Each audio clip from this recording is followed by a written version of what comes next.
বাড়ির সামনে চলল গুলি। রবিবার সকালে তার বাড়ির ঠিক সামনেই অজ্ঞাত পরিচয় দুই ব্যক্তি কয়েক রাউন্ড গুলি চালায়।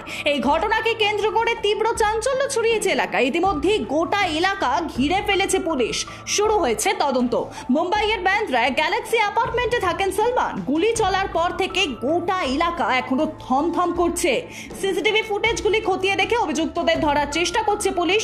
এই ঘটনার পরে অভিনেতাকে ফোন করে খবর নেন মহারাষ্ট্রের মুখ্যমন্ত্রী একনাথ শিন্ডে। ফোনে গোটা ঘটনার কথা সলমানের থেকে শোনেন তিনি। তারপর মুম্বাইয়ের পুলিশ কমিশনারের সঙ্গে কথা বলে সলমানের বাড়ির সামনে নিরাপত্তা আরো বাড়ানোর পরামর্শ দেন একনাথ শিন্ডে। ডায়মন্ড হারবার লোকসভা কেন্দ্রের রবীন্দ্রনগর 4 নম্বর ওয়ার্ডে ভোটের আগে জমি দখলকে কেন্দ্র করে ছড়ালো উত্তেজনা। বোমাবাজি, গুলি চালানোর অভিযোগ, দুজন জখম হয়েছেন। তৃণমূলের দুই গোষ্ঠীর মধ্যে জমি দখলকে কেন্দ্র করে উত্তেজনা ছড়ায়। তৃণমূলের এক পক্ষের অভিযোগ, জমি দখলে বাধা দিলে অপর পক্ষের লোকজন ঝামেলা শুরু করে। বচসা থেকে শুরু হয় হাতাহাতি। স্থানীয় বাসিন্দাদের অভিযোগ, অশান্তির মাঝে আচমকাই বোমা পড়তে শুরু করে এলাকায়। প্রায় 25টি বোমা পড়ে।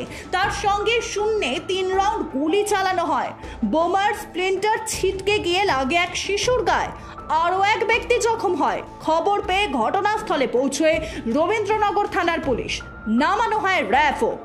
ফের মন্দিরে ভাঙচুর চালানোর অভিযোগ উঠল দুষ্কৃতীদের বিরুদ্ধে। মুর্শিদাবাদের বেলডাঙ্গা থানার অন্তর্গত মৌজাপুর ও মির্জাপুরে গতকাল দুপুর থেকে একাধিক মন্দিরে ভাঙচুর চালায় দুষ্কৃতীরা।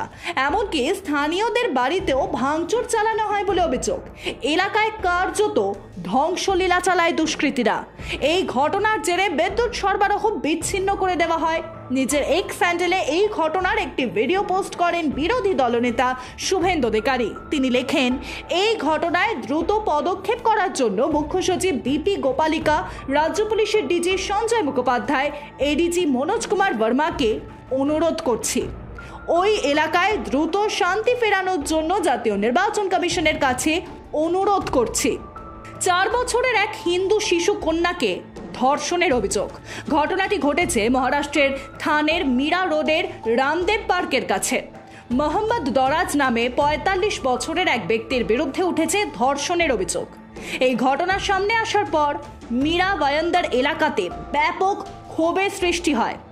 ঘটনাটি ঘটেছে রবিবার রাতে। সূত্রের খবর, অভিযুক্ত ব্যক্তি মহারাষ্ট্র চিকেন শপ নামে একটি মাংসের দোকান চালায়, যা মীরা রোডের অ্যারেঞ্জ হাসপাতালের কাছে অবস্থিত। ঘটনার পরই সেখানকার সাধারণ মানুষ অভিযুক্তকে ভায়ান্দার পূর্বের নবঘর থানা পুলিশের হাতে তুলে দেন। ঘটনায় অভিযুক্ত ব্যক্তিকে গ্রেফতার করেছে পুলিশ।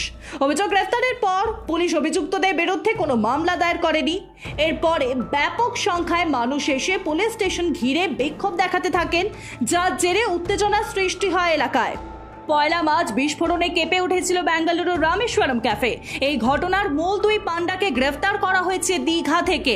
এনআইএর হাতে ধরা পড়েছে মোজাফের হোসেন সাজিব এবং আব্দুল মতিন তহা। গ্রেফতারের পরে তাদের জেরা করেন তদন্তকারীরা। তাতে বেশ কিছু চাঞ্চল্যকর তথ্য উঠে এসেছে গোয়েন্দাদের হাতে। জানা গিয়েছে, দীঘা যাওয়ার আগে কলকাতায় ছিল তারা। এমনকি কলকাতার যে হোটেলে গা ঢাকা দিয়েছিল তার সিসিটিভি ফুটেজেও তাদের ছবি ধরা পড়েছে। কেন্দ্রীয় সংস্থা সূত্রে জানা গিয়েছে, এই 2 জঙ্গি চেন্নাই থেকে ট্রেনে চেপে কলকাতায় এসেছিল। তারপর কলকাতার বিভিন্ন হোটেলে থাকছিল। এরপর গা ঢাকা দেওয়ার জন্য দীঘায় যায়। 28 মার্চ হাওড়া থেকে বাসে করে দীঘা গিয়েছিল তারা। তারপর থেকে দীঘাতেই ছিল। দীঘার একটি হোটেল থেকেই তাদের গ্রেফতার করা হয়। রেশন দুর্নীতি মামলায় এবার জ্যোতিপ্রিয় মল্লিকের বাড়ি বাজেয়াপ্ত করল ইডি। সূত্রের খবর, তার সল্টলেক ও বোলপুরের বাড়ি বাজেয়াপ্ত করেছে ইডি। জ্যোতিপ্রিয়র পাশাপাশি বাকিবুর রহমানের কলকাতা ও বেঙ্গালুরুর হোটেলও ইডি বাজেয়াপ্ত করেছে বলে সূত্রের খবর। এই সব সম্পত্তির মূল্য 50 কোটি টাকারও বেশি বলে জানা গিয়েছে। যে সম্পত্তি ইডি আধিকারিকরা বাজেয়াপ্ত করেছেন তার মধ্যে 40 কোটিরও সম্পত্তি জ্যোতিপ্রিয় মল্লিক, শঙ্কর আঢ্য, বাকিবুর রহমানের বলে সূত্রের খবর। আর বাকি 10 কোটি টাকার সম্পত্তি বিশ্বজিৎ দাসের বলে জানা গিয়েছে। সল্টলেকের বাড়ির পাশাপাশি শান্তিনিকেতনেও বাড়ি রয়েছে জ্যোতিপ্রিয় মল্লিকের। তার শান্তিনিকেতনের বাড়ির নাম দোতারা। শান্তিনিকেতনের এই বাড়ি এবার কেন্দ্রীয় তদন্তকারী সংস্থা বাজেয়াপ্ত করেছে বলে খবর। প্রসঙ্গত, রেশন দুর্নীতি মামলা নিয়ে তদন্ত কত এগিয়েছে ততই সামনে আসছে প্রভাবশালীদের সম্পত্তির বাজেয়াপ্তর বিষয়টি। ভাইকে পিটিয়ে খুনের অভিযোগ উঠল দাদার বিরুদ্ধে। ঘটনাটি ঘটেছে দক্ষিণ 24 পরগনার বাসন্তীতে। খুনের অভিযোগে আগুন উঠেছে তৃণমূলের পঞ্চায়েত সদস্যের বিরুদ্ধে।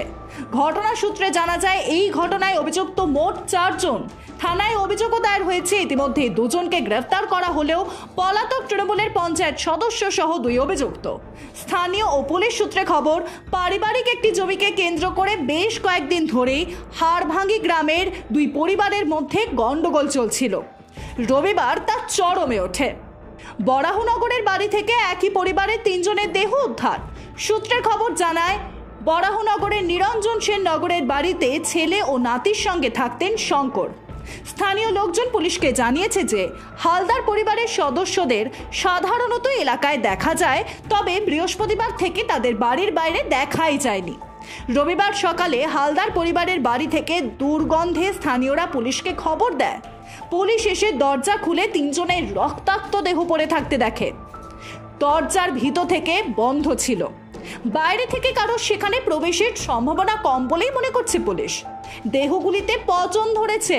তা থেকেই পুলিশ মনে করছে বেশ কয়েকদিন আগে মৃত্যু হয়েছে 3 জনের। আসানসোলের কুলটি থানার চিনাকুড়িতে শুট আউট। প্রকাশ্য দিবালোকে অফিসে ঢুকে একজনকে গুলি করে খুন করলো দুষ্কৃতীরা।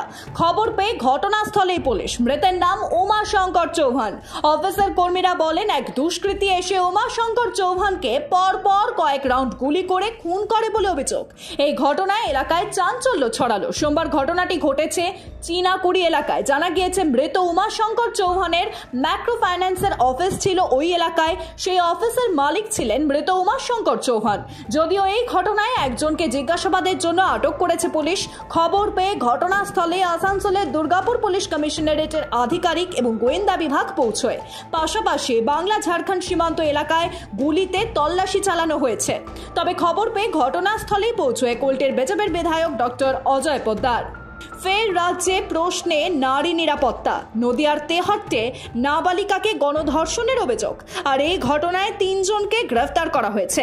নববর্ষের রাতে মাদক মেশানো পানীয় খাইয়ে ধর্ষণের অভিযোগ। সংকটজনক অবস্থায় কৃষ্ণনগর হাসপাতালে ভর্তি নির্যাতিতার বাবা মায়ের ওপরও হামলার অভিযোগ। অভিযুক্তদের ঘরে আটকে রেখে নির্যাতিতার মা ও বাবা। খবর পেয়ে অভিযুক্তদের পরিবারের লোকজন হামলা চালায়।